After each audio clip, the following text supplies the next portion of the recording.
పాతబస్తీ సైదాబాద్లోని success స్కూల్లో 2వ తరగతి చదువుతున్న హిందూ విద్యార్థికి ఖురాన్ హోంవర్క్ ఇవ్వడం కలకలం రేపింది. కల్మా సూరా ఫతేహా చదవాలని స్కూల్ డైరీలో హోంవర్క్ ఇచ్చారు. విద్యార్థి తల్లి స్కూల్కు వెళ్లి టీచర్ని నిలదీశారు. హిందూ పిల్లలకి ఖురాన్ హోంవర్క్ ఎలా ఇస్తారంటూ మండిపడ్డారు. స్కూల్లో ఖురాన్ని చదివించేటట్లయితే భగవద్గీత, రామాయణం కూడా చెప్పాలని డిమాండ్ చేశారు విద్యార్థి పిన్ని. బాబు డైరీ చూస్తే అందులో రీడ్ కల్మా, రీడ్ సూరా ఫతేహా అని రాసినారు. నేను వెళ్ళి క్వశ్చన్ చేసిన, ఎందుకు అట్లా రాసినారు అంటే ఇది religious practice, it's mandatory for everyone. అంటే రిలీజియస్ ప్రాక్టీస్ అయినప్పుడు భగవద్గీత కూడా మ్యాండేటరీలో తీసుకురండి, రామాయణం కూడా మ్యాండేటరీలో తీసుకోండి, బైబిల్ని కూడా మ్యాండేటరీ తీసుకోండి, చైనీజం రిలీజియస్ బుక్స్ని కూడా మ్యాండేటరీగా తీసుకొని రండి. ఎందుకు ఓన్లీ ఒకటే రిలీజియన్ని పిల్లల మీద ఇంపోజ్ చేస్తున్నారు? 6 years కిడ్కి ఏం తెలుసు? వాడికి ఈవెన్ భగవద్గీత గురించే తెలియదు. ఇప్పుడిప్పుడే మేము స్టార్ట్ చేస్తున్నాము. అట్లా నాన్ ముస్లిమ్స్ స్టూడెంట్స్కి ఎందుకు ఇంపోజ్ చేస్తున్నారు? సరే మీరు బై మిస్టేక్ రాసినారు అంటే, వన్ టైం బై మిస్టేక్ రాసినారంటే నేను యాక్సెప్ట్ చేస్తాను. ప్రతిసారి బై మిస్టేక్ రాసినారంటే నేను యాక్సెప్ట్ చేయను.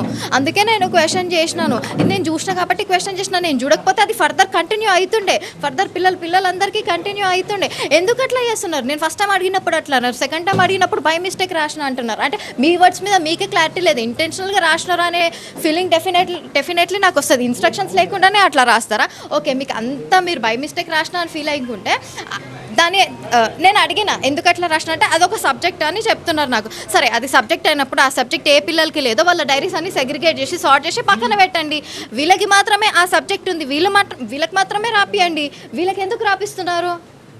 డెఫినెట్లీ ఇది ఇంటెన్షనల్గా ఇంపోజ్ చేసినట్టే కదా, పిల్లలకి బ్రెయిన్ వాష్ చేసినట్టే కదా. నేను ఒకటే చెప్తున్నా, educational institutions are really meant for giving education, giving good quality of education. అది ఇవ్వండి, దట్స్ అబ్సల్యూట్లీ ఫైన్.